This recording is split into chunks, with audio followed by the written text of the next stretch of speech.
Merci et merci de cette invitation. Et donc, en complément de la présentation de Thierry Baranger, je vais vous présenter quelques pistes de réflexion qui concernent les familles avec enfants de retour de zone de guerre. Mais d'abord, je vais vous préciser quelle est ma place dans cet immense dispositif. Je suis donc pédopsychiatre et psychanalyste et depuis 2011 à Paris et 2014 à Bobigny, j'anime régulièrement des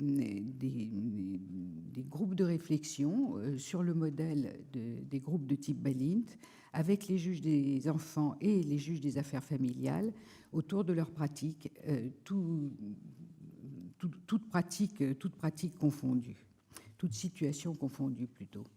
Et donc, lorsque les familles de retour de zone de guerre ont commencé à arriver, Thierry Baranger m'a posé la question de savoir si je pouvais leur apporter quelque chose. Ne connaissant pas plus que ces familles, j'ai proposé donc à Thierry Baranger et aux juges qui étaient volontaires d'assister à leurs audiences. Et c'est ça que je fais depuis maintenant 1 an. Et pendant les audiences, donc, j'écoute, j'observe. Après les audiences, nous en parlons et nous échangeons nos impressions. Il m'arrive aussi de faire un petit résumé de ce que j'ai pu observer, des enfants pendant les audiences, et ceci peut faire partie du procès verbal. Et comme il a été question le premier jour de savoir ce que la psychiatrie pouvait apporter sur ces phénomènes de radicalisation, je dirais que je me situe dans le cadre de l'accompagnement des professionnels et que je trouve qu'il est tout à fait à l'honneur des juges de solliciter cet accompagnement.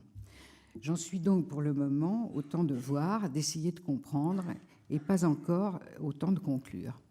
Je vais donc commencer par ce que je vois des enfants. Ce qui peut paraître une évidence pour les gens qui connaissent un petit peu le système, à savoir la présence des enfants à l'audience, rappelle qu'en matière d'assistance éducative, c'est loin d'être toujours le cas.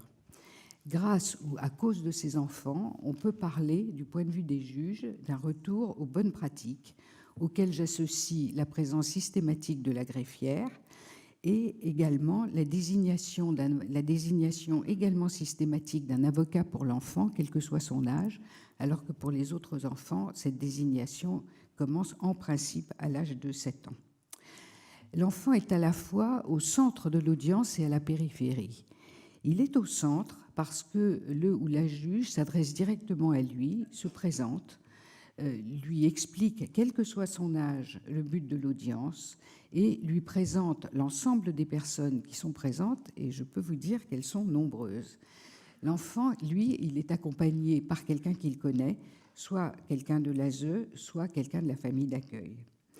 L'enfant est encore au centre de l'audience car il est toujours prévenu du fait qu'il va retrouver sa mère, que généralement il n'a pas vue depuis la séparation à l'aéroport.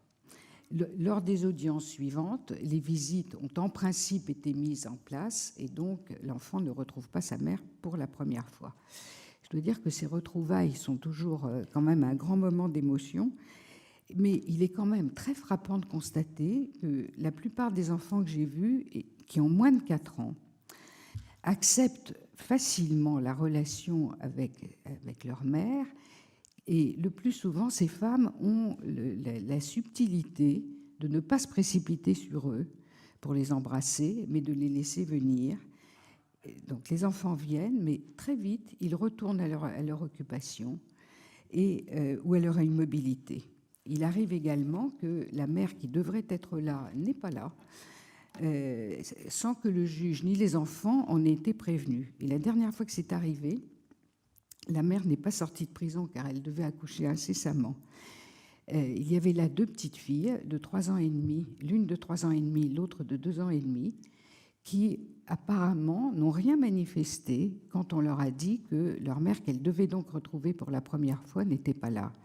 Et pourtant, la plus petite, qui était assise sur les genoux de la personne qui l'accompagnait, a pris une poupée, a mis son doigt sur l'ombilic, a descendu son doigt jusqu'à l'entrejambe de la poupée, Ensuite, elle a pris un personnage masculin à qui elle a donné des grandes tapes. Elle a tout jeté par terre et elle s'est mise à geindre, d'abord tout doucement, puis extrêmement fort, ce qui fait que la personne qu'il avait dans les bras a fini par sortir pour que l'audience puisse avoir lieu. À la fin de l'audience, j'ai retrouvé cette femme et cette petite fille et je lui ai demandé ce qu'elle avait dit parce qu'on n'entendait plus l'enfant pleurer. Et elle m'a dit, je lui ai juste dit, tu vas revoir ta mère.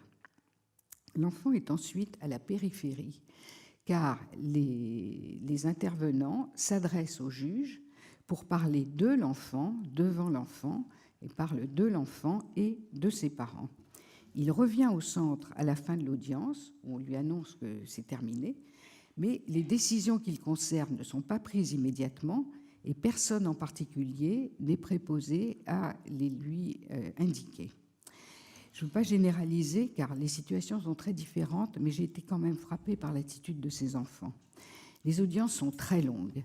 Elles durent jamais moins de 2 heures et peuvent durer jusqu'à 4 heures, avec des allers-retours dans la salle d'attente.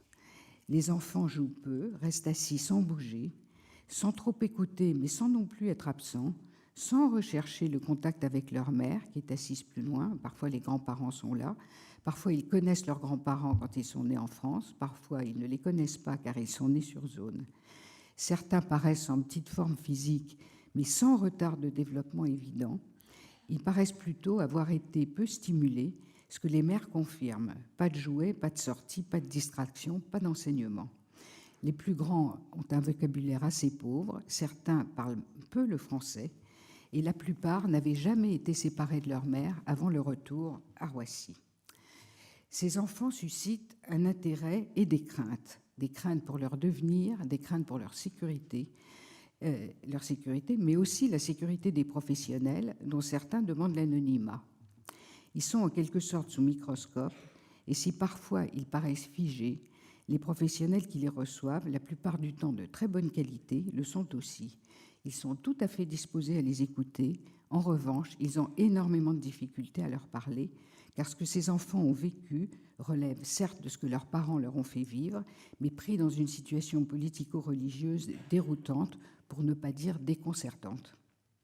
Je me souviens que dans les années 90, où la maltraitance intrafamiliale a été mieux connue, il était encore difficile pour les professionnels de reconnaître la responsabilité des parents et d'en parler aux enfants en distinguant la personne de l'acte. Et si j'en parle, c'est parce que ces mères sont mises en examen, certes, des chefs de participation à une association de malfaiteurs, mais également, maintenant, d'abandon moral ou matériel de mineurs en relation avec une entreprise terroriste. Que dire aux enfants qui vont lui rendre visite en prison pendant sa détention? Quand le juge dispose du bilan médico-psychologique, ce qui va être la règle, mais qui est plutôt l'exception, il est impossible de dire si les symptômes des enfants faisant penser à un état de stress post-traumatique sont à mettre en rapport avec leur toute petite enfance, dont on sait très peu de choses, aux années vécues en zone de guerre, à la séparation à l'aéroport, qui est parfois associée à un sevrage brutal pour les bébés, aux changements ultérieurs qui arrivent de familles d'accueil ou de foyers, et pour certains d'entre eux qui ont perdu leurs parents, 1 ou 2 parents au deuil. Il me semble d'expérience, pour avoir vu les effets positifs, quel que soit l'âge de l'enfant, qu'un professionnel référent devrait précocement et clairement raconter à ses enfants, d'une part, ce qu'il sait factuellement de son histoire, sans jugement sur les parents, et de l'autre, de l'informer régulièrement de ce qui va lui arriver à lui et à ses parents, souvent incarcérés.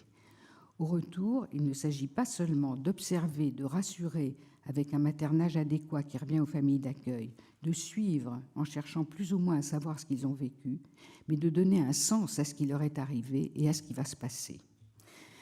L'enfant sait ce qu'il a vécu, mais il ne le comprend que si on lui en parle.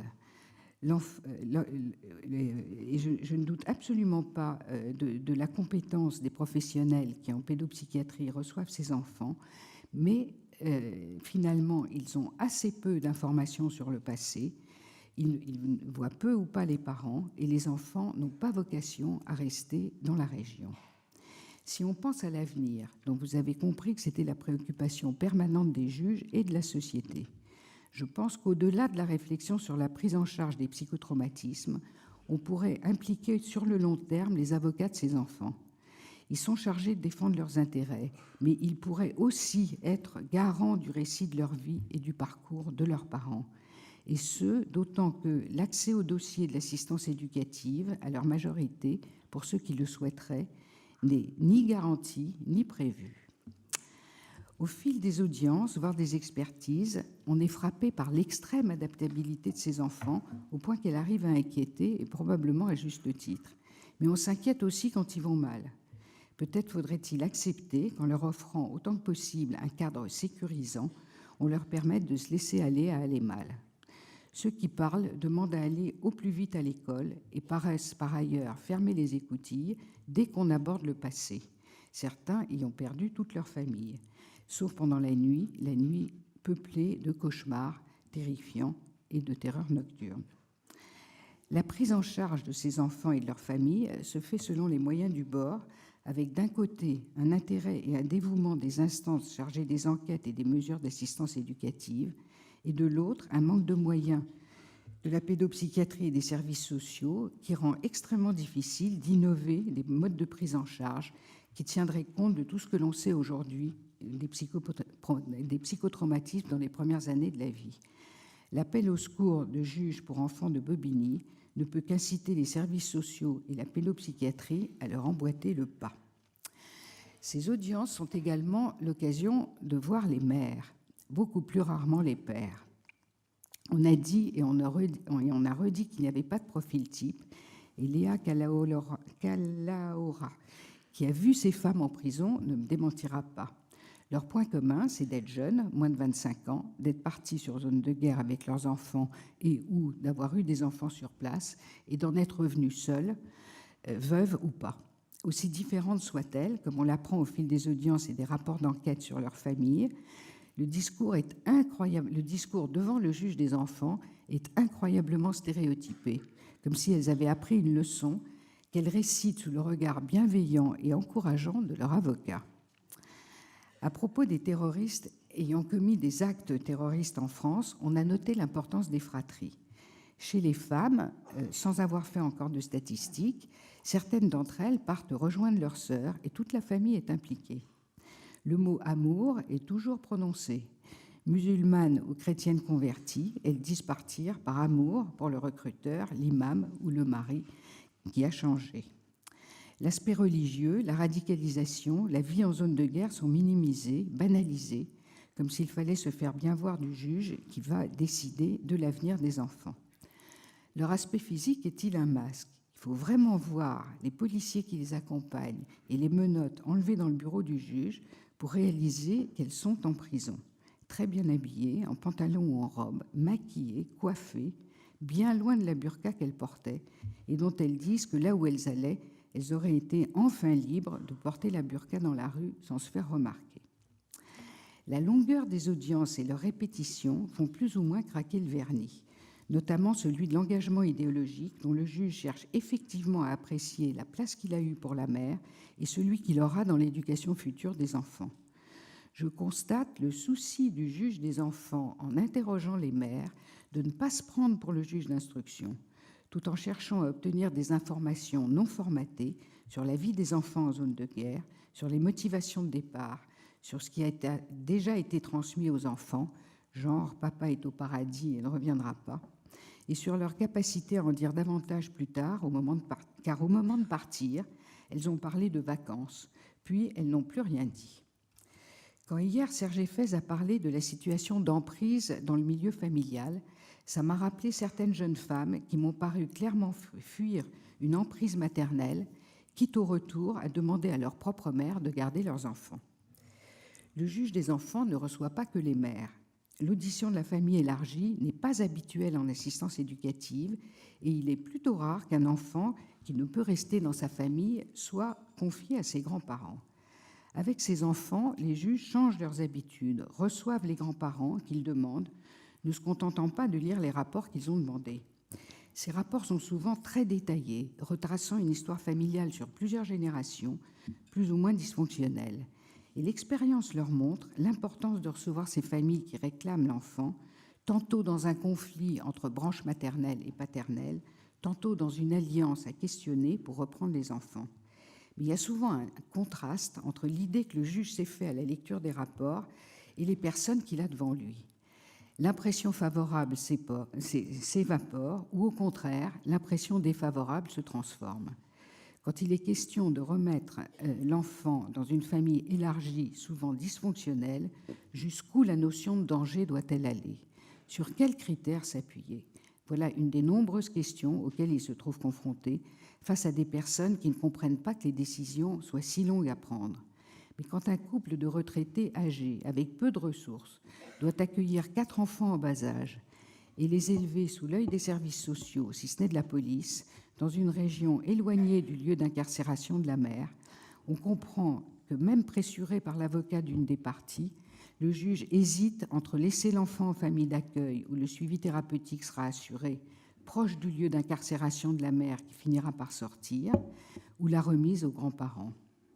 Le souhait de la mère entre en ligne de compte, mais il est souvent changeant, ambivalent, et on sent que le fait que la décision soit prise par le juge est plutôt un soulagement, même, parfois surtout, si cette décision est contestée. Un mot pour terminer sur les juges. Ce sera évidemment à eux de dire ce qu'ils retirent de ma présence. Ils restent seuls pour décider des mesures à prendre, mais au moins peuvent-ils parler de leurs impressions et de leurs difficultés que Thierry Baranger vous a exposées. Au cours des audiences proprement dites, les juges parlent beaucoup plus qu'avec les autres familles, et ce n'est pas toujours très clair. Il leur est difficile, tout au moins à la première audience, de rester dans leur fonction, uniquement dans leur fonction de protection de l'enfant, fonction qu'ils défendent bec et ongles, alors que les pressions extérieures sont si nombreuses. D'un autre côté, il y a une telle mobilisation autour de ces enfants, un tel dévouement que malgré les dysfonctionnements, on entrevoit comment la justice des mineurs pourrait bien fonctionner si on lui donne les moyens. Je vous remercie.